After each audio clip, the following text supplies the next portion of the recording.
ભરૂચના ward number 6 માં 4.46 કરોડના ખર્ચે વિવિધ પ્રકલ્પોનું લોકાર્પણ અને ખાતમુહૂર્ત કરવામાં આવ્યું હતું।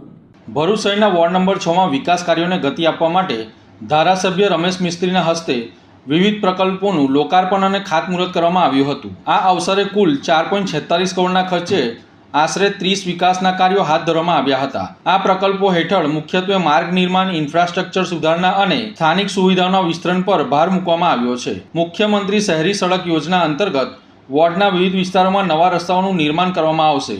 ખાસ વાત એ છે કે 4 અલગ અલગ એજન્સીઓ દ્વારા એક સાથે કામ શરૂ કરવામાં આવશે, જેના કારણે વિકાસ કાર્યો ઝડપથી પૂર્ણ થાય તેવી આશા વ્યક્ત કરવામાં આવી છે। કાર્યક્રમમાં નગરપાલિકાના પૂર્વ પ્રમુખ વિભૂતિબા યાદવ, પૂર્વ કારોબારી અધ્યક્ષ હેમેન્દ્ર પ્રજાપતિ તેમજ જિલ્લા ભાજપના ઉપપ્રમુખ નિરલ પટેલ સહિત સ્થાનિક નગરસેવકો અને આગેવાનો ઉપસ્થિત રહ્યા હતા। સ્થાનિક સ્વરાજની સંસ્થાઓની આવનારી ચૂંટણીને ધ્યાનમાં રાખીને શહેરમાં વિકાસ કાર્યોને વેગ મળ્યો હોવાનું રાજકીય વર્તુળોમાં ચર્ચાઈ રહ્યું છે।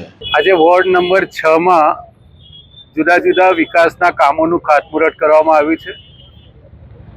અંદાજિત 4 કરોડ 46 લાખ રૂપિયાના ખર્ચે જુદા જુદા 30 કામોનું ખાતમુહૂર્ત કરવામાં આવ્યું છે। આ ખાસ કરીને ચિત્રકૂટ સોસાયટીથી નારાયણ હોસ્પિટલ સુધીના માર્ગનું અહીંયા સ્થળ પર ખાતમુહૂર્ત થયું છે। 4 અલગ અલગ એજન્સીને, દરેક એજન્સીને 4-5-6 કામ એ પ્રકારે 4 એજન્સીઓ એક સાથે આ કામ શરૂ કરશે। આ ખાતમુહૂર્ત શરૂ થયાને તાત્કાલિક કામ શરૂ થશે। રાજ્યના મુખ્યમંત્રી શહેરી સડક વિકાસ યોજના અંતર્ગત મક્તમપુર જે ગામ હતું અને વોર્ડ નંબર 6 તરીકે અસ્તિત્વમાં શહેરમાં સમાવેશ થવાના કારણે સરકારે 8 કરોડ રૂપિયા ગયા વર્ષે વિકાસ માટે આપ્યા હતા। આ વર્ષે રાજ્ય સરકારને ફરીથી આગ્રહ કરતા નવી સોસાયટીઓ જે ડેવલપ થઈ છે આ વિસ્તારોમાં, એના ઇન્ફ્રાસ્ટ્રક્ચરને લઈને રજૂઆત કરવામાં આવતા રાજ્યના મુખ્યમંત્રી શ્રીમાન ભૂપેન્દ્રભાઈ પટેલે 8 કરોડ રૂપિયાની રકમ વધારે આપી છે।